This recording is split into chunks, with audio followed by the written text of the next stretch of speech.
Get ready to hear the truth about America on a show that's not immune to the facts with your host, Dan Bongino. All right, welcome to the Dan Bongino Show. Producer Joe, how are you today? Well, it is Friday, Dan, but Yeah. I'm doing okay. How about yourself, brother? Yeah, rough night. Terrible story. Woke up this morning. Happened in New Zealand. So let's get right to it. I want to address some critical things about this that Joe and I have addressed before with regards to houses of worship. Hopefully, using some of my prior expertise in the Secret Service, maybe help someone out there who's involved in securing these types of locations. Let's get to it, though. Today's show brought to you by our friends at Chamonix. Hey, do you wish that double chin would just disappear? Are those bags and puffiness getting a little worse every day? Just listen to Robin S. from Lubbock, Texas. I put that jawline cream in my neck like 2 or 3 days ago. It's the best my neck has looked in over 20 years. Several people have told me my face looks young. I am blown away. My wife uses Genucel. My mother-in-law uses Genucel. They love the products. With Genucel's natural actives and a pure antioxidant base with no parabens, chemical scents, or pharmaceutical preservatives, it's the clean luxury your skin deserves every day. Order right now, and the Genucel jawline treatment is yours absolutely free for ordering the classic Genucel plant stem cell therapy for bags and puffiness. That's plant stem cell therapy for your bags and puffiness. Text YOUNG, the word young, opposite of old, because that's how you'll look, young, to 77453 or go to genucel.com. That's genucel.com with Chamonix's 100% money-back guarantee. You only have the bags, wrinkles, and the double chin to lose. Order now while 3-day shipping is still free. Text the word YOUNG to 77453 or go to genucel.com. That's genucel.com, genucel.com. So, folks, we had an attack last night in a mosque in New Zealand. And tragically, it appears now that over 40 people were killed by this maniac who actually filmed this thing. And put it out there. I mean, the horror of doing it, and not only doing it, but filming it, seemingly celebrating your savagery, is really hard to fathom for a lot of normal folks like us. But I've brought this up before. These houses of worship become targets of attack frequently because they presented a tactical advantage for these killers and these attackers, Joe. That tactical advantage, we've seen these in shootings in temples, in Christian churches and mosques, is, folks, keep in mind, if you are a member of a church or you conduct security in a church, you are a church leader, it's your responsibility to understand that these things can become targets, these locations, because everybody's attention is in a very specific direction, in a mosque, a temple, or a church. And that direction, Joe, who performs in a church often, is straight ahead. That's not typically the case. I mean, even when you think about other places that have become targets, like schools, the door is typically at the front of the room. So if someone comes in, you can see them, and there's a chance for you to respond, flee, or escape, attack. I mean, I'm not suggesting these are great tactical options for you, but at least you're aware of what's happening. The problem with the church is there's an element of surprise because everybody's attention is up front, and it's kind of a similar dynamic to a movie theater, where if you were to come in the back of a movie theater, everybody's attention is in one direction, and typically there's that fog of the attack where it takes people a couple of seconds to respond to what's happening, and the attention is all in one direction up front, and people don't typically see the back door of the church because there's no warning. I only bring that up because, again, it's your responsibility. I bring this up to anybody who will listen, who is a responsible member of their church, to have eyes on that back door always. Remember, in any kind of a worship service, what's going on is typically up front. Again, people's eyes are up front, and the doors are almost always in the back. Nobody enters the church from behind the altar. Nobody. It just doesn't happen. Only the priest does that. Right. All the attention is up front, while the doors and the entrance to the location, if you were going to attack, were going to be in the back. Now, this brings up just another thing I saw today on the Drudge Report. So obviously, the ingress and egress, how we call it in the Secret Service, the way you get in and out as an attacker matters. Ingress and egress, that's always a big thing. How are you going to escape? Now, with homicide bombers who kill themselves, that doesn't matter because they don't really plan on any egress. They'll get in, but they have no intention of getting out. But still, There are some people who attack these types of locations who have the intention of getting out. Ingress and egress is a big thing. We just covered that in houses of worship being a target. But secondly, is the ability to immobilize these types of attacks quickly matters. I bring that up because there's another story I saw at Drudge today about the attack on Maduro, the Venezuelan slob dictator, tyrant, murderous thug. But nonetheless, there was an attack on him months ago using drones. And it matters because this type of attack, as I wrote about in my book, Protecting the President, there's a story up at CNN World today about it. There you can see it. Paula has it up on the screen on the YouTube for those of you who want to watch the video program, youtube.com/Bongino. The headline says, "Inside the plot to kill Maduro with drones." Why do drones, as I wrote about in my book, again, Protecting the President, I wrote at length about this, why do they present an interesting security problem in the future? So we talked about the houses of worship first, the drones now. Because, Joe, your ability to immobilize, render inefficient, or just kind of mute an attack that's not an attack at all depends on your ability to make contact with it. So when I was a Secret Service agent at the White House, you'd get breaks a lot. They're called breaks on alarms, meaning somebody tripped an alarm on the White House grounds, or something tripped an alarm, I should say. So you'd hear break on whatever, I'll just make it A12. And everybody would go into okay, hyper attentive mode. And typically, a uniformed division officer would walk out to that location, say it's on the south ground somewhere in a tree line. They'd look, and 999 out of 100 times, Joe, they'd come back over, and you'd hear the uniformed division officer say, "Clear wildlife," meaning it was like a squirrel or whatever, something, a dog or something like that, a cat or whatever had tripped an alarm on the White House grounds. You'd hear that all the time. Right. What's the problem with a drone, Joe? We can't fly.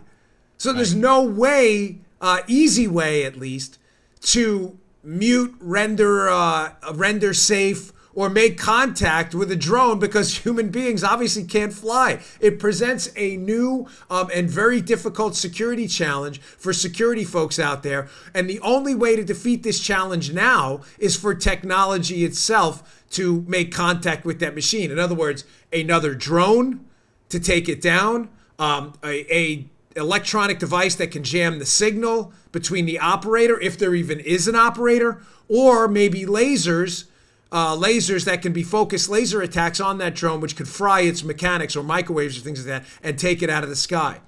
But you're going to see new security challenges in the future as well with the drones.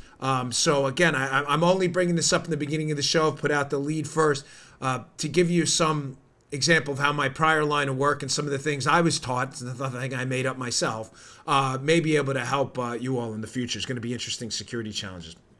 Okay, moving on. I want to get to just some unbelievably damning information that keeps coming out about this whole Spygate thing, which is just, it's now coming out in droves, Joe. What started as a drip, drip, drip has turned into just a tidal wave of material. You know what's shocking too? I've noticed on Twitter that there's this, I don't get it. There's this, there are people on Twitter who seem somewhat frustrated. Oh, I'm getting tired of this drip, drip, drip. What are you getting tired of? You don't want to know what happened? I don't understand. Like, they're upset. Right, yeah. Did you notice that? It's strange. Yeah, I did. They're losing patience. People are losing patience. Yeah. But why? I don't understand. Like, this finally coming out. Like, this is not the time to bail now.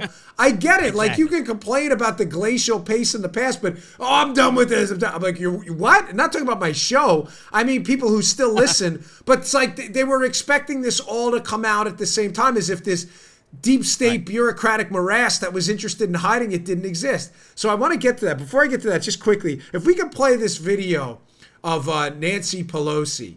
I just sent it to Joe a few minutes ago. Again, you'll hear the audio. The video will be on the YouTube channel, youtube.com/Bongino. Please comment on our YouTube channel, by the way. We love it. Paula wants me to push your feedback on it. We love to read your comments on the YouTube channel.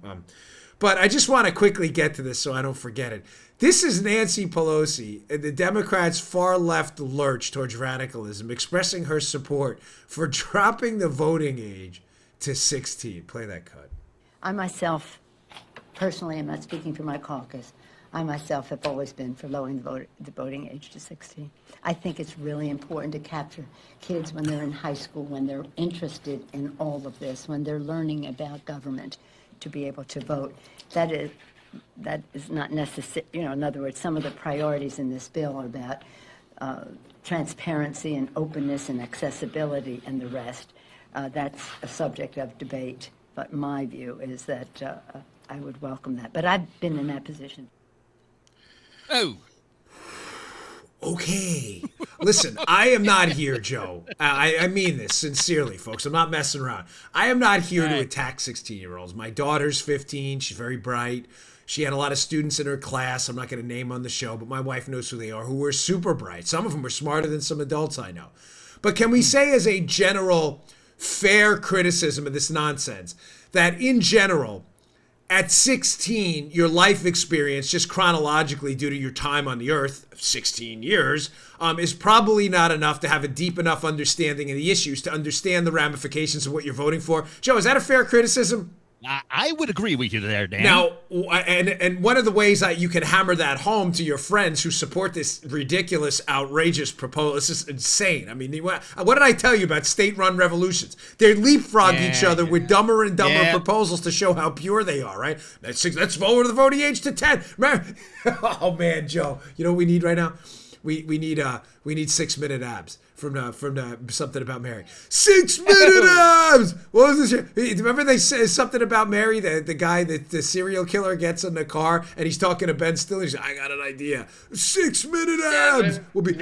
7-minute abs. I screwed 7-minute abs. And then Ben Stiller's the one who comes back and says, well, you're going to beat 7 minute. Thanks for having it. You're going to beat 7-minute abs. He goes, well, why wouldn't someone just produce 6-minute abs? And the serial killer looks and goes, don't be an idiot. You can't do abs in 6 minutes. This is the state-run revolution. 6-minute, 5-minute abs, 2-minute abs. This is it. Lower the voting age to 12. How about 11? How about my daughter Amelia? She's inside watching My Little Pony. Mimi, man, Amelia, come on in here. Let's vote on something. She's in. I'm not even kidding. She's in the living room watching episodes of My Little Pony. Yeah, get her to vote. Paula, get her in here. I want to see if she get her on video. I'd love to see if she has the capacity to understand marginal tax rates. That would be great. Like, you understand how dumb this is? Yeah. 16-minute, 16-year-old. Now, here's one of the ways you knock this down, because again, people think in analogies, narratives, and stories, and it's a little simpler. You should say to them, well, okay, so think about this logically. Do you want to lower the drinking age to 16? And I can almost guarantee you, Joe, 90+% of people would say, no, alcohol's serious. Right. Hey, come on in. Here's my daughter. Mimi, come here. Come on camera. Join me for this episode here. Can you explain? See, you're up on the screen. Can you explain to the audience how you feel about marginal tax rates? Are they good or bad? What do you think about them? Are they good or are marginal tax rates good or bad? You don't know. Okay, thank you. Good girl. There, folks, proving my point, there's my daughter, 5-year-old Amelia, who I love. Thank you, Mimi. You're the best. She appears in our episode, and if she wants to watch Starlight Glimmer on My Little Pony right now because she's 5. I love my daughter, but getting into a deeper explanation with her about marginal tax rate is probably not good. I love her to death. She's my girl. She's cute, isn't she, folks? Adorable. I keep saying that. I don't. You know what? The 5-minute abs. I forget it. Paula's like, she comes in. She's like, you just messed that part of the whole show up. I did. But leave it at this. My daughter doesn't understand enough to vote. Okay. Now, Getting back to my argument there. My daughter's 7. Getting up to. Don't give him any ideas. 5. I know, right? I know exactly. Yeah. I had 5-minute abs in my head. Getting back to my story there, if you don't want to lower the drinking age, which upwards of 90% of people will not want to do, of course, you'd say to yourself, but you want kids to be able to vote, 16-year-old teenagers, on lowering the drinking age to 16. So you get my analogy, Joe? You don't want to lower the drinking age, but you want to give 16-year-olds the political power to be able to lower the drinking age to 16. Does that make any sense to you? Of course it doesn't make any sense. It's ridiculous. No. But again, it speaks to the 7-minute abs, state power, political revolution, where you constantly have to leapfrog each other for political oomph. You know, you're not pure enough. You're not pure enough. It's just ridiculous. All right, I spent more time on that than I planned on, but it was important I got that out there because it proves my point. The 7-minute abs political revolution is very real. We'll be at 5-minute abs shortly. 7. My wife creeped in there. She's like, 7. I know. 5-minute abs. That was a Muttley moment for me right there. Okay. You're getting a kick out of this show today, aren't you? So's my wife. Yeah, I am, as a matter of fact. Isn't she Yeah, cute, keep though, going, my brother. daughter? She's adorable, isn't she? She's literally watching My Little Pony inside. Applejack and Starlight Glimmer. I can tell you, like, every single character. Princess Celestia from My Little Pony. I know all of them. All right, getting back to the important stuff. So John Solomon from The Hill, who, how many times do I have to tell you this, knows the whole story. He appeared on the Hannity show last night, and he created this little foil effect, like a diamond on a black background, where you create imagery that's really powerful because it creates a contrast. And he used this diamond on a black background analogy last night. It was super powerful. And what he said last night was powerful because it shows to you that justice in the country right now, the justice system is not blind. As we know it is in fact dead. He brought up this great point. First, he talked about how, and he has in his piece, which I have up in the show notes, which is a must-read, so please include it. Please include it in your daily reading on my show notes, Bongino.com. Subscribe to my email list. I'll send it to you. New evidence is emerging that the Bureau, the FBI, in their use of Stefan Halper as a source. Stefan Halper was an intelligence asset who had made contact with two primary FBI targets in the case, Carter Page and George Papadopoulos. How some of these conversations between Page and Papadopoulos may have contained extensive information of, pay attention here, I'm going to talk about the foil in a minute, how powerful this analogy was. The innocence of these two people.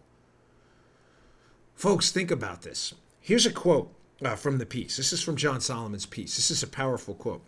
His reporting from more than 24 sources, many with access to the FBI's evidence, suggests that one answer to the question lies in Halper, this is the intelligence asset, his interactions with the two Trump campaign advisors. Some of it documented, Joe, in FBI records. Ooh. And interviews with both men reveal just how much they told Halper about what? Their innocence. Folks, think about how profound, deep, and destructive this is a point in the FBI and CIA, their intelligence, Brennan, I should say specifically, in their case against the Trump team. Not only did they employ human, that's short for human intelligence, a human intelligence asset in Halper to spy on the Trump, spy, I know liberals hate that word, that's why I use it even more, capitalize it, spy. Paula, maybe we can, in the post-production here, can we put a big capital letters spy with an exclamation point up over my left shoulder there? That would be really awesome if we could do that. Spy. This guy was a spy, okay? He was a spy. He was an intelligence asset with deep ties to the intelligence community who the government employed to gather assets and information on the Trump campaign. In other words, a spy. Not only did they spy on... Long, pointy nose. Big, weird hat. Spy. Spy! You know what I'm talking about. Spy drives Spy him versus spy. Yeah. It drives him crazy. Yes. And what? Remember? You know what? Was that a Mad Magazine thing? Yeah. It was, right? Yeah. One had the black outfit. One had the white outfit. Yeah. Spy versus spy. Exactly. Maybe there you go. Look at her. You didn't even need post production. It's up there right now. Beautiful. She's quick. She's getting good like that. There you go. So not only do we have the fact that a huge scandal that a presidential campaign was spied on, but even worse, Joe. The spy, big caps, you see it up there. Actually, up there the other way. Everything's in reverse on my monitor up there. You see it now that not only they spy on them, but prong number 2, when the spy made contact with the Trump campaign, scandalous enough, the information he got was that they were entirely innocent of the charges they were being spied on for. Do you get this? Do you get what I'm saying? This is not a... Listen, this case can get complicated. I know, because we're like knee deep in book 2 right now. This is not complicated. Prong number 1, the United States government spied on a political campaign. Very simple. Prong number 2, even worse, they continued the investigation despite the fact that multiple sources are telling people, notably John Solomon in The Hill, please read this piece of the show notes. Go to Bongino.com and click on the show notes attached to the podcast. It's under the podcast on the menu function. Just click menu podcast and right there. Not only that, the sources are telling Solomon that the evidence was that they were innocent, that they had no contacts with Russian officials exchanging information about the campaign and Hillary's emails. Folks, this is devastating. Now, getting back to my original point. I'm sorry, but I had to set it up because it's critical, setting the foil, the diamond on the black background. He says last night on Hannity, what's really amazing about this is the FBI pursues this investigation against Donald Trump, Joe, continues to spy on them, hammers them with the most powerful law enforcement agencies in the country and intelligence agencies, despite evidence that all of this is hooey, it's garbage, it's made up, it's a fabrication, it's a myth, it's a fable, it's a fairy tale. But they continue it. And yet he goes on and contrasts it with the Washington Examiner story in the breaking news yesterday. Peter Strzok's testimony has now come out. His thanks to Doug Collins, GOP representative up on Capitol Hill, who put out Peter Strzok's testimony. And the Washington Examiner covered this yesterday. And what's fascinating about this, Joe, is the FBI had strong evidence of Hillary Clinton's guilt in the classified information being exchanged over a private email server scandal. And they ran from the case. Here is a devastating quote from this Washington Examiner piece. Fired FBI agent Peter Strzok told Congress last year that the agency, unbelievably, did not have access to Clinton Foundation emails that were on Hillary Clinton's private server because of a consent agreement, quote, negotiated between the Department of Justice attorneys and the counsel for the Clintons. So let me get this straight. Excellent point by Solomon. Yes, this is hard to believe. So you spy on the Trump team. You use spit it out there. You go to the FISA court to get warrants on the Trump team. You are using the 2-hop rule through those FISA warrants to use a massive surveillance dragnet to gather all the information, emails, phone calls. You're using human intelligence, signals intelligence, international spy partners, despite no evidence, not only no evidence of what you're saying, this collusion thing is true, but evidence that it's not true. And yet with the Hillary email campaign, email scandal, you have mounds of evidence that her entire team engaged in a conspiracy to hide the laundering of classified information over, wipe the C off the information. Wow. And it's just, I don't know what the C meant. Classified? You're the Secretary of State. Despite mounds of information, Hillary's lawyers were allowed to negotiate an agreement where they weren't even looking at the Clinton Foundation servers. Stated simply, before I move on, Trump was investigated despite evidence of his innocence. Hillary was not properly investigated despite evidence of her guilt. On the panels on Hannity, which I like a lot because there's a lot of good back and forth, but you have to be quick because the show's only an hour long, probably 40-something minutes with commercials. This with radio, Joe, but your segments are short sometimes. You have to be quick. I always say, if you're ever going to run for office, learn how to speak in sound bites and snapshots. Take good photos on your campaign and learn how to speak in sound bites. It's not being a jerk. It's just the press they're going to publish a sound bite. They're not going to publish your manifesto, okay? Just make it quick and snappy. Solomon has a way on his appearances of just hammering it home in a sound bite that's just terrific. It just is. And he said it last night perfectly. So Trump's investigated despite evidence he's actually not guilty. Hillary's not properly investigated despite mounds of evidence that she's actually guilty. Yet nothing to see here. Nothing to see here, folks, at all. All right, moving on. Chuck Ross at the Daily Caller, another guy doing tremendous work on the whole Spygate drama, has another piece. Again, the show notes today are really, really good. Please read them. He has a piece out about the involvement, which we cover in detail. I haven't talked about my book in a while, my first book on this, and I don't want to hammer you guys to death with, hey, please pick this up and that up. I'm not here to drive you all crazy, but please, if you haven't read my book on this, Spygate, that's out now on Amazon. We're working on the sequel. Please read it. Spygate, the sequel, will make a lot of sense, more sense, if you understand the detail in Spygate 1, let's say, okay? So please pick up my book, Spygate, with Denise McAllister and Matt Palumbo. We did a lot of good work on it. And one of the things we cover extensively in that book is the involvement of very specific Republicans in the promotion of the dossier. Now, notably, the McCain team, and what later on we found out to maybe Representative Adam Kinzinger as well. There's a reason now that we're discovering the motive behind people. Here's the report Paula put up on the screen here by Chuck Ross again. It's because John McCain associate had contact with a dozen reporters regarding Steele dossier. That's the headline. Now, why was this important? Because, Joe, now David Kramer, who was an associate of John McCain, a staffer, knows John McCain very well. obviously since passed, God rest his soul. But John McCain's staffer, Kramer's deposition he gave in a London court with regards to a lawsuit his name came up in. That was private before.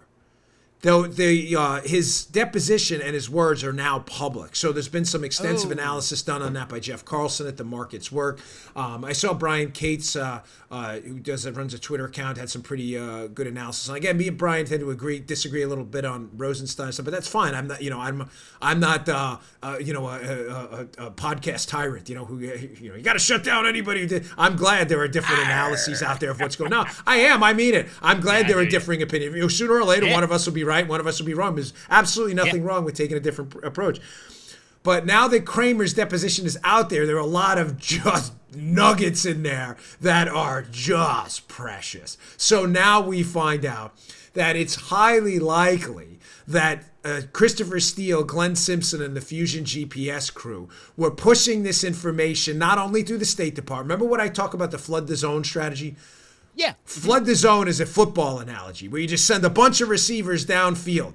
You flood the zone with so many receivers who can catch the ball because you're hoping to flood the zone and overwhelm the defense, right? Right. The flood the zone strategy by the propagandists behind the whole Steele dossier nonsense and the collusion hoax was to send the information. Remember, it's the same information, Joe. Fusion GPS and Steele. It's the movie script, which I'll get to in a second, too. Send it to so many different people that when it winds up in the FBI's hands from all these different people, that it looks real because 20, 30 different people, whatever it may be, gave it to them. I can't say this enough. If someone told me Joe Armacost robbed a bank, seriously, I'd laugh. I mean it. I'd laugh. I'd be like, yeah, okay, sure. Joe robbed the right. It makes a lot of sense, right? Yeah. If 2 people tell me, I'd still laugh. If 5 people tell me, I'd be like, it's not the Joe I know, but is there something to this? All of a sudden, 20 different people show up. Hey, man, that guy you're working with robbed a bank last week. Really? All of a sudden, I'd have to start to take it seriously, despite the fact that, poor Joe. Sure. I know Joe wouldn't rob a bank. But the same strategy, that was the flood the zone strategy with the dossier, the collusion allegations. If you could get it in through Weiner in the State Department, Victoria Nuland in the State Department, Bruce Orr in Justice, Pianka, his handler in the FBI, Andy McCabe, Peter Stroke, Lisa Page, if you could get this information into enough hands that slowly wound up into the FBI, it would look more credible. And what better way to do it than to give it to a Republican? Now, I believe McCain was targeted, McCain's team was targeted as a vehicle to get this dossier information into the hands of the FBI for 2 reasons. Reason number 1 is important. McCain and Trump, listen, it's obvious, we're not speaking ill of the dead, they just did not like each other. Trump wasn't a fan of McCain. McCain was not a fan of Trump. None of this is a mystery. So reason 1 is, hello, Captain Obvious, they just didn't like each other. So obviously, if you're going to attack Joe Armacost as being a bank robber when he is not, you're not going to give it to, Joe's kid because Joe's kid's going to laugh, or me because we're going to go, this is just dumb. You're going to give it to someone who doesn't like Joe, You're going to give it to whatever, some guy he worked with down the road and Joe got promoted and he just doesn't like, he's bitter. And Joe, they'll pass it on somewhere. So they gave it to McCain. But reason number 2 is very important. Paula, sorry to jump around, but this is important. Can you put up the Nation piece, the headline from that? Hat tip to one of my great sources on this who's been doing tremendous work. Look at this piece, folks. Keep this up for a second, Daddy. Paula. Oh, isn't this great? Now, you can see it on the YouTube channel. Don't worry, it's perfect on audio, too. I'm not neglecting my audio audience. On the audio, Paula has a screenshot up of a headline. The date, before I'm even going to read the deadline, I want to read the date. October 1st, 2008. Nearly 1 month before a critical day. Keep that up, Paula. November 4th, 2008. What was November 4th, 2008, Joe? Election Day. Yeah, yes, baby. Sir.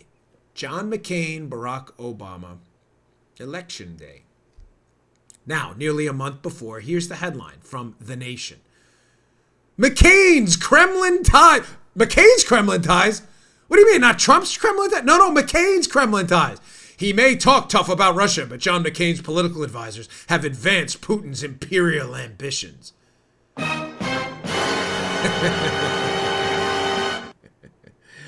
Great. That was a great show. I like that. Folks, McCain had been targeted by the exact same Russian collusion smears. Oh! McCain understood the damage this would do. At least his staff did. McCain's staff had been targeted by the exact same thing. They must have understood the effectiveness of this Russian smear because it happened to them. Now, I've already included in prior shows, that's not the only article out there. John Solomon's Circa piece, same John Solomon, folks, I'm telling you, and is a Washington Post piece by Solomon as well and others, where he talks about this targeting of McCain in the past. Paula, can you put that up one more time? Notice who's in that headline, the piece. There's two figures seated at the table. Who are the figures in this Nation piece? McCain's Kremlin ties. Vladimir Putin, and who's that guy right. Putin's looking at? Oleg Deripaska. Yes, Oleg Deripaska. The key figure who appears in the 2007 Glenn Simpson movie script piece where he lays out the exact same plot. The Russians attempt to influence U.S. politics. Folks, they leaked to Kramer and the McCain staff because they didn't like Trump, and they understood that McCain and his team understood the damage this would do. Now, from Chuck Ross's piece, here's a quote from Chuck Ross's piece. Kramer, in his deposition, said he believed McCain was sought out in order to provide more oomph in terms of attracting the FBI's attention. Keep that up for a second. What do we mean by that? That oomph, Joe, is in the flood the zone strategy. You don't want all of the information coming from Democrats because then it looks what? Partisan, obviously, right? It's not a trick. Right. If it's all the information is coming from the Dems, it looks really bad. Like, wow, that's really partisan. So to provide more, quote, oomph, as Kramer indicates, he believes they gave the information to him and his crew, the Republicans, because if Republicans passed it to the FBI, which McCain's team did, it would look like, wow, this is really legitimate. Armacost must have really robbed that bank. Even allies of Joe Armacost are talking. In other words, it must have looked like Trump really colluded with the Russians because even the Republicans are saying it. The quote goes on. I think they felt a senior Republican was better to be a recipient of this rather than a Democrat, because if it were a Democrat, I think that the view was that it would have been dismissed as a political attack, said Kramer. Folks, do you understand how devastating this is? How this whole... I get the impatience of the glacial pace of this investigation, but I want you to somewhat smile a little bit, because as I tweeted out yesterday, the greatest irony of this whole thing is the Democrats have brought this on themselves. The entire Spygate operation was exposed because of Democrat requests that the Inspector General, the Internal Affairs Department for the federal government, investigate the FBI's actions in the Hillary email case. Remember that? Remember long ago when it was the Democrats who said the FBI was stealing the election for Mrs. Clinton by investigating her email case? Gee, that looks like a real hoot right now. It was the Dems themselves who asked for that. It was during that investigation that the Inspector General got the texts that exposed this whole thing from Strzok and Page. Here's the even bigger irony. The post-election hantavirus-like fever on the Democrat media side to tie Trump to a collusion fairy tale that doesn't exist has engendered a new breed of investigative reporters. Ross, Carlson, Cates, these other guys out there doing all this work that have deeply looked into this and have uncovered this entire plot because the Democrats wouldn't let it go. Not us. We're not the... You get what I'm saying, Joe? It's not us. Bingo. We understood this thing was a hoax from the start. If the Democrats just would have let it go, but like, hey, Trump won. We kind of got busted there, with the dossier's a hoax. This thing's all crap, right? Joe, am I kidding? Like, let's just... No, we're good. You drop what do the kids say? Just take the L. Just take the loss. Sometimes you're in a jiu-jitsu ground fighting match with a guy who's like a blue belt and you're a purple belt and he's just bigger and stronger. And you're just like, gosh, I don't want to tap to this lower belt guy and look bad. You're just finished.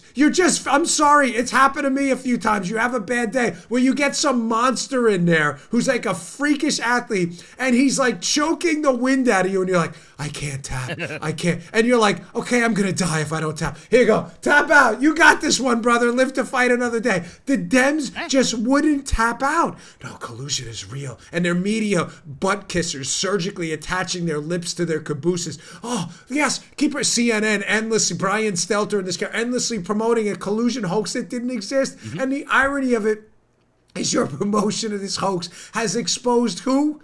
Not Trump, but all of this, the Democrats. The Democrats' collusion with Fusion. The Democrats' collusion with Republican staffers to pin it on the Trump team who were enemies of the Trump team. It is that has got these investigative reporters out there digging it up.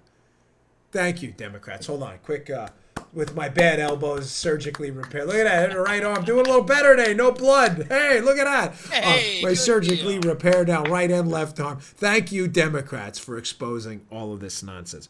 Hey, this gets better. Don't go anywhere. So, from the Daily Caller piece as well, another quote. So this is where this gets really, really great. Paula highlighted a little word for me at the end. So Kramer, in the deposition, this is the McCain staffer, said Glenn Simpson of Fusion GPS informed him about BuzzFeed's publication of the dossier. Remember, BuzzFeed's the first one to publish the whole dossier. He said he immediately called Benzinger to request the report be taken down. The first words out of my mouth are, "You're going to get people killed," said Kramer. This is where it gets fascinating, though. Kramer also said that he spoke to Steele, Christopher Steele, hours after BuzzFeed published the dossier, and that the former spy was, quote, shocked. The longtime McCain associate also said he lied to Steele about providing the dossier to Benzinger. Now, folks, why would he be, quote, shocked, Christopher Steele, about the publication of the dossier? And why would Kramer, looking to hurt Trump, want BuzzFeed to take it down? Think this through, think this through, think this through.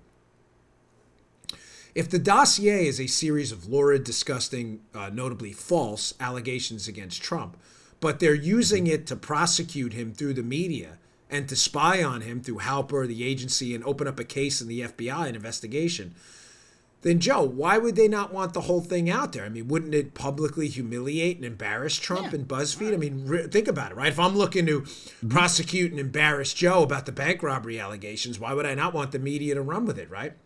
That's right. No. No, Okay. Not at all. Their strategy, Joe, is becoming clear now through Kramer and his multiple contacts with the media, which Jeff Carlson lists out on his Twitter account. I think he's at The Market's Work. It's very good. Washington Post, BuzzFeed, Yahoo, and others. Their strategy was to drip this thing out, but never leak the entire thing. Now, why would you not want the entire thing leaked? Because it was fake. It was fake.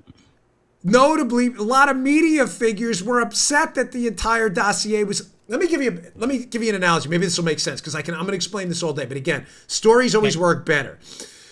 If I leak this document about Joe robbing a bank, right? And one of the allegations is he was at the bank at this particular time. He's carrying a weapon. It's on camera. You may think, wow, well, there's a lot of evidence there that Joe may have robbed that bank. But let's say some of the more ridiculous allegations in the thing that are said to get people's attention, Joe, but I know aren't true, that the report against Joe says, and the motivation for Joe to rob the bank was he was told by Gozer the Gozerian. Oh, we'll get to Gozer in a minute for those of you who watch me on Gozer, Joe knows who Gozer the Gozerian is. But Gozer the Gozerian, space demon, told Joe to rob the bank, and Gozer is there. We have evidence Gozer told him. Joe, if you read that in a news outlet, BuzzFeed or otherwise, wouldn't you laugh and say, okay, I was believing Joe may have robbed the bank for a minute, even though it's contrary to Joe's morals and ethics. But now that you're telling me Gozer the Gozerian told Joe to do it, now I know this is probably it discredits the source. Correct, Joe? Yeah. You're like, okay, BuzzFeed are idiots, and whoever wrote Gozer the Gozerian and Joe's conspiracy to rob a bank is clearly a bigger moron than BuzzFeed. The document, the dossier in its entirety, or what we think was its entirety, hint, hint, based on the numbering system. Someone gave that to me. Pretty good work, by the way. We'll get to that another time.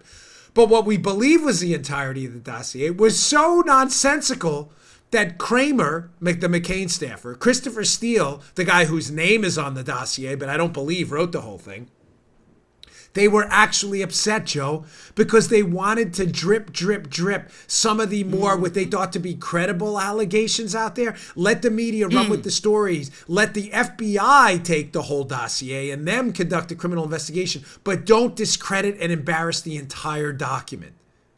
Gotcha. Mm-hmm. Does that make sense now? That's why they're so upset. And Kramer's calling up Benzinger from BuzzFeed saying, you got to take this down. Because they don't want the whole thing out there because the whole thing is embarrassing. It's the Gozer, the Gozerian dossier. That's what it is. Yeah. The Gozerian dossier. We haven't even. You saw Ghostbusters, you know Gozers. All right, let me get to this real quick because I want to just wrap this up and get to a couple more stories. There's a lot of busy news week. Friday's always a rush to get everything in because I know I won't see you or hear you for 2 days. Today's show also brought to you by our buddies at Robinhood. Robinhood's an investing app, so easy to use. I have Robinhood, I love it, that lets you buy and sell stocks, ETFs, options, and cryptos, all, here it is, commission-free. Commission-free. While other brokerages charge up to $10 for every trade, Robinhood doesn't charge any commission fees. You can trade stocks and keep all of your profits. Plus, there's no account minimum deposit needed to get started. Start investing at any level. You don't have to be a billionaire to get in there with Robinhood. The simple, intuitive design of Robinhood makes investing easy for newcomers and experts alike. Seriously, folks, their charts, diagrams, their information in there is so easy to read. You do not have to be an MBA or financial advisor to check it out. View easy to understand charts and market data and place a trade in just 4 taps on your smartphone. You can also view stock collections such as 100 most popular and other ones. With Robinhood, you can learn how to invest in the market as you build your portfolio, discover new stocks, track your favorite companies, get a custom notification for price movement so you never miss the right moment to invest. Robinhood, now, this is a special offer, is giving listeners of the Dan Bongino Show a free stock like Apple, Ford, or Sprint to help you build your portfolio. Sign up at bongino.robinhood.com. That's bongino.robinhood.com. Sign up today at bongino.robinhood.com. Claim your free stock, Apple, Ford, Sprint. Claim your free stock today. bongino.robinhood.com. All right. One final note on this. There is a brewing controversy about should the Mueller report become public. The House voted on it unanimously to make the Mueller report public. I think this is a huge mistake, ladies and gentlemen. I said to my wife the other day that one of the points that's frequently missed by a lot of commentators on this case, I don't mean this as to take a cheap shot at anybody, but it's just true, is how this ties to the Mueller thing will become clear in a second. During my history as a police officer and a federal agent, there are tons of innumerable investigations that are started that turn out to be fruitless. I could give you I can't give names, obviously, but I remember one specific case where I was actually sitting in a proffer session. That's where the investigator, the government lawyer, what we call an AUSA, an assistant United States attorney, the alleged bad guy, and their lawyer are sitting in a room. And in that proffer session, the general deal, Joe, is in a proffer, let's say we arrest you for something or we're going to prosecute for something. Whatever you say in that proffer will not be used against you. But here's the catch. Okay. You can't lie. So if you're in there for robbing a bank and you lie about where you were on the day, that deal goes out the window. Then we can use it against you and show you're a liar. But if you speak the truth, the generally understood we used to call them king for a day deals. You're the king for the day. You can say whatever you want. We're not going to use it against you in the proceeding. Okay, I did it. I did this. We're not going to use that against you. So proffers are used. They're used often. But one of the reasons in an investigation, I bring that up because during an investigation, I was in a proffer one day. Sorry. I actually did lose my place on that one. But I was in a proffer one day, and we had a case, and we put it this way. We had the wrong guy. Now, he turned out later to be the right guy on something different. But we had to charge him with something different. But it was the wrong guy. And we were like, okay. And you want to talk about having to lift and shift, like audible, run play, not a pass. It's weird. Now, I say that because investigations happen all the time where you investigate someone and it's a similar name, it's a different person, it's a family member that looks alike, or the person just didn't commit a crime and it was a mistake and you can't prove motive where motive is a component of the crime. Motive's not always a component of the crime. You pass counterfeit, Whether you intended to pass the counterfeit or not is not a component of the crime. It's kind of interesting in the Hillary Clinton case because her motives are relevant. Gross negligence is all the requirement for her to be prosecuted for classified information. And that's for a reason. Because then if motive was a part of, say, passing counterfeit money or settling in classified information, then what would everybody claim their innocence on, Joe? Well, I didn't mean to do it. I didn't know. That would be everybody's defense. So an element of the crime, passing counterfeit or classified information, is not your intent. Gross negligence is enough. But a lot of crimes do have a motive component. Sometimes the motive just isn't wrong. My point in this whole thing is that many investigations start all the time at the federal, state, and local level that go absolutely nowhere, Joe. Innocent people are looped into it. Sometimes co-conspirators in the crime try to take down other people who had nothing to do with it just to get out of it. Hey, I'll give you this guy if you let me off. Well, the guy didn't do anything.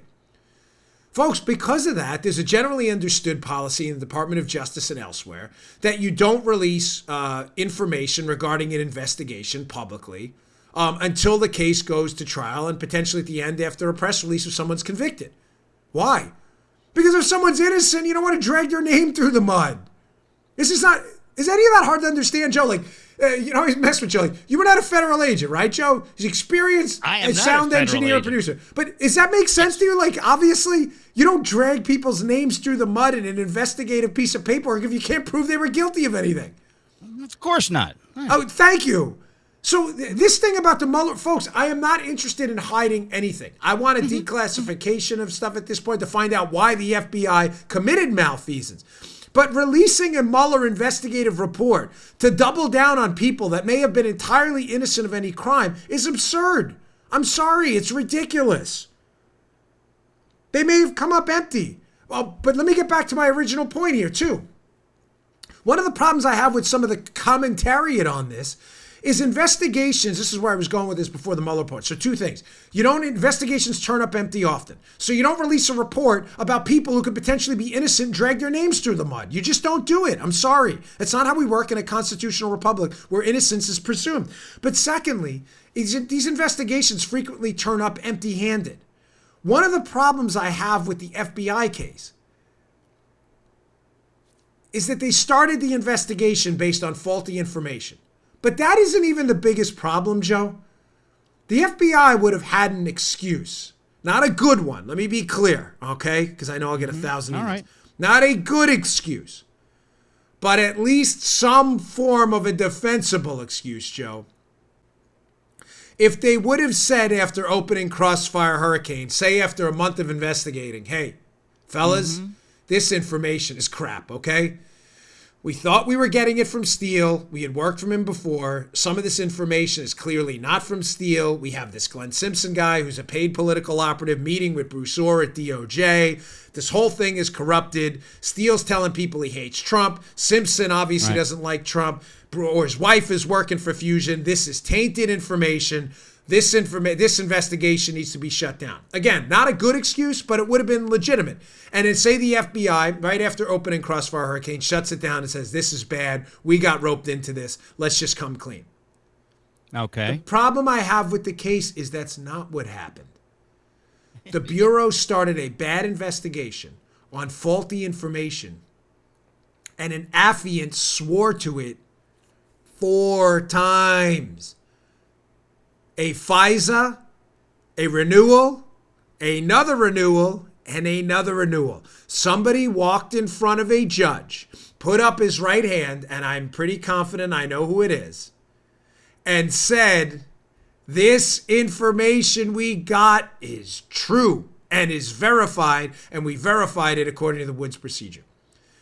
This is what a lot of the people are missing on this. It's not that the FBI started a bad investigation. Yes, that's bad enough. Bad investigations are started all the time. It's not criminal to start a bad investigation. It is criminal to swear to the information you know is bad 4 times. By the way, that's one of the reasons for some of the people who have been getting questions, because I know, again, that some people have a different analysis on the role of Rod Rosenstein. There are some people who think Rosenstein is a white hat. I disagree strongly. I respect your opinion. I'm not interested in any kind of nasty back and forth. I just don't buy it. Rosenstein signed the fourth FISA after people clearly knew within the chain of command at the DOJ and the FBI that this information was junk. They had to. The only explanation is that Rod Rosenstein is either the dumbest human being on the planet, which he's not, or he wasn't misfeasance, it was malfeasance. He knew he was swearing off to or signing off on a bogus FISA application. That's why I don't buy the Rosenstein's a good guy thing. And he hired Mueller, who clearly targeted Trump. You have to believe Trump's an idiot to believe Mueller and Rosenstein are working hand in hand. You know, there's, Mueller's going to say Trump wasn't guilty. Well, that's because he wasn't. That's not like a mystery. Mueller can't fabricate charges of collusion, proof of collusion and charges that doesn't exist. That's not Mueller working on Trump's behalf. That's just Mueller being locked in by the evidence he doesn't have. Mueller has done ruthless things to attack Trump. And Trump has attacked him on Twitter. You think Trump doesn't know what's going on? Oh, he's just like it's a dipsy-do flipperoo. He's attacking Mueller, but he really believes Mueller's a good guy. No, Trump's not stupid. I know this. Got me? Yeah. All right. Okay. Getting back to our friend Gozer the Gozerian, who's not our friend. He turned into State Park Marshmallow Man, tried to destroy downtown Manhattan. So last night I was on with Hannity, and I was asked to comment about one of my favorite topics, which is Beto. When I had my old NRA TV show, we used to talk about Beto a lot. Yeah. Hey, can I mention this quickly about NRA TV? Paula, you know I said I'd never do this. She's like, don't even talk about it, but I'm going to do it anyway. Can I just do a quick thing on fake news? Because this is actually tie into Gozer the Gozerian. All right. You all are really wondering where Gozer's going right now, aren't you? Yes. So this goes to show you, if you ever want to run for office or you get a public profile, you know, we complain about fake news a lot, but there's a number of examples we could show to prove fake news. But I want to show you how exactly it works. This is going to be quick, I promise you, and how it can, and this only happens to conservatives, it never happens to liberals, by the way. So Joe knows just about everything about my professional life because he's been involved with me forever. Joe's my first employee, coworker. I think coworker is probably a more appropriate term. You don't work for me, you work with me. But Joe knows this whole story. So I had a show at NRA TV called We Stand. A lot of you watched it. I appreciated the feedback. I left NRA TV. It was nothing personal against them. They were great people. I enjoyed working with them. But I left and I wound up signing with Fox News as a contributor. None of this is mysterious. NRA TV put out a press release saying, hey, we did everything we could to retain Dan. We appreciate it. It was great working with him. Mm-hmm. So they put out a press release. So this New York Times reporter, Danny Hockham, writes a piece the other day, of course, taking a shot at NRA TV, a disingenuous shot, a politically tainted piece. And it's kind of hysterical. So I get a kick out of this. He writes in his piece that I was released or something from NRA TV due to budget constraints. Folks, that's just factually incorrect. It's just not true. Joe, was I fired from NRA TV? Oh, no. You're willing now. See, keep in mind, Joe's credibility matters to him, so does mine. You're willing to, because you know the story. You are willing to go to the grave with that story, correct? Because it's true? The whole truth and nothing but the truth. Of course it is. Yeah, I was not let go. They offered a very nice contract. I'm not obviously getting into the financial terms, but a very nice contract for me to stay. I chose a different path. It wasn't personal. I just went with Fox instead. I signed with Fox News. I loved doing the show over there. It was great. Yet to this day, people still quote this ridiculous Daily Beast piece that I was let go, where the reporter who wrote the piece actually texted me. Here's the exact thing he texted me, the guy who wrote the piece at the Daily Beast. He said, I heard you didn't renew with NRA TV. Yes, correct. And then he goes and writes a piece insinuating I was fired. Whatever. The only reason I bring it up is the way fake news works is the Daily Beast then writes that piece with the insinuation I was let go. Lefties then go to Wikipedia. Wikipedia, which is a total scam site. If you ever tweet me or email me anything from Wikipedia, it's an insta-block. It is a scam site. Nothing on that Wikipedia, nothing on there is politically free of bias. Nothing. So someone goes to Wikipedia, edits my page, and he was let go from NRA TV. I was not let go. That is, NRA TV put out an actual press release. So it's funny because one of the guys then tells me, oh, well, someone from the NRA said that you may have been let go. Well, I don't work for the NRA. I worked for NRA TV. They're different entities. So let me get this straight. You don't go from the press release from the person I worked for. You go from an anonymous source to another entity. It was just bizarre. And this is how fake news works. People still to this day, idiot liberals, not even remotely embarrassed by their stupidity, will tweet to me, "Ma'am, what, you got fired by NRA TV?" Okay, whatevs, man. Now, how does this tie to Beto? So I was on last night. Sorry, I didn't mean to get off on that kind of rant, but I'm just warning you. You will be frustrated to death because the liberals are I would be embarrassed going on the air. I'd be afraid of being sued. Saying, Brian Stelter's been fired by CNN. He hasn't. He still works there. I'd be embarrassed. I'd be like, Bongino's got no credibility. He's lying about Stelter. I would never do that. But yet people to this day still insist on promoting this story that I was. It's completely 100% factually incorrect.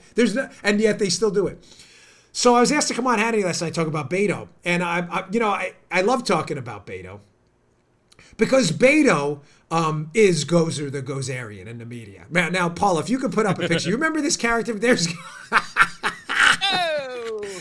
Gozer the Gozerian from Ghostbusters, the original Ghostbusters, not the awful sequel or the even worse remake of the thing done recently. But I saw Ghostbusters with a tenant who used to live in this apartment we lived in, this guy Alan, years ago when I was a kid. And at the end, this spiritual demon, Gozer the Gozerian, comes out. "Oh, you are God? No, then you'll die. Remember Gozer the Gozerian?" And Gozer asks Venkman and the Ghostbusters crew, "Pick the means of your own destruction," right?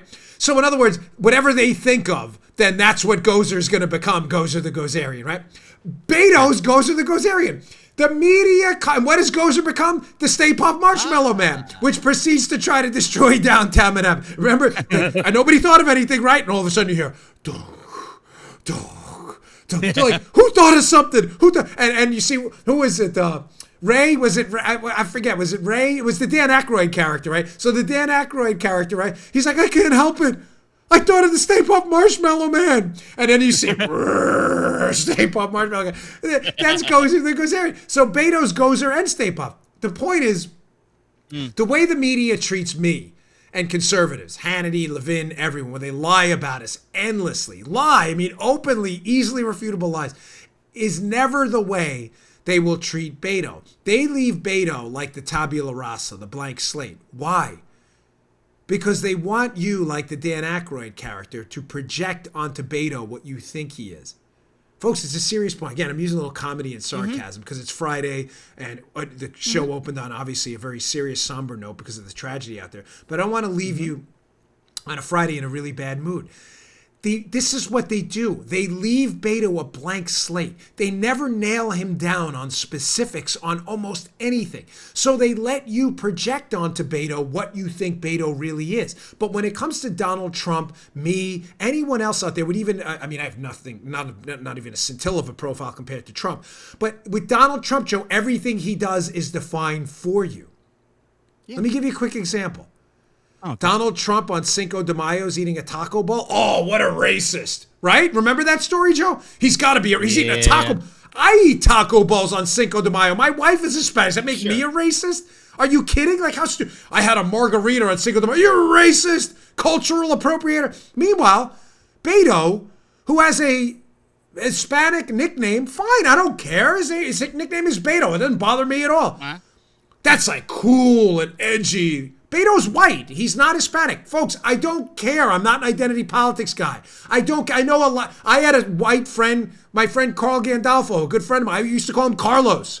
And it's a long story because he came in one time. I was watching that movie, The Last Starfighter, and the license plate said Rylos. And he walked in without me seeing him. I'm like, Rylos? And he goes, Carlos? And that was it. I called him Carlos from that point on. He wasn't appropriating anything. He just walked in while I was watching a movie called The Last Starfighter. Right. I don't care about Beto's last name. But if Trump was to call himself, Trump, what's his Donald Juan Trump instead? Like I'm gonna use my nickname as Juan instead of John. Oh my God, people go crazy. He's a cultural what a racist. You see my point? How Democrats like Beto, he's Gozer the Gozerian. He turns into whatever you want. The Stay Puft Marshmallow Man, a local kitten, a puppy, it doesn't matter. Beto is Gozer. And it's the media that does that because they leave him a blank slate. Everything is painted in flowery. He's a rock star. He's a sensation. I got a thrill up my leg. I peed down my leg when I saw Beto. I was so excited. How many times Google the word rock star and Beto and then Google the word rock star and Trump? Everything. Trump, remember Trump? Trump gets 2 scoops of ice cream. Oh my gosh! 2 scoops of, what a head. What an awful, Trump, how greedy. Meanwhile, when Beto gets 2 scoops of ice cream, how cool Beto, he loves ice cream. He's Gozer the Gozerian. There we go, up on the screen again. I can see it out of the corner of my eye. There's Beto, Gozer the Gozerian. Paula, this would have been a great time for your new split screen. Paula's like learning this. She's so smart. Bing, bing, bing, bing, bing. She figures it out. We got a split screen, Beto and Gozer the Gozerian. And it's not even Beto's fault. I'm not even blaming Beto. It's the media. Everybody on the left is a blank slate. Everybody on the right is to be defined as a racist, xenophobe, misogynist, whatever. Just disgusting. Wow. Now that was a show today. I slept a lot last night. I feel pretty good. And I'm starting to heal up finally, folks. So thank you for all your kind emails about I promise I'm okay. These were relatively minor surgeries. It was just a lot to get back to back. And I thank you to Marion who emailed me yesterday saying, I really appreciate you not skipping any shows. I'm not, folks. We're going to start taking some vacations soon that are planned, but we are not skipping shows on this out of convenience. We owe you out of convenience. We owe you the content. You stick with us, we'll stick with you. So thanks for everything. Please subscribe to my show on iTunes. It's free.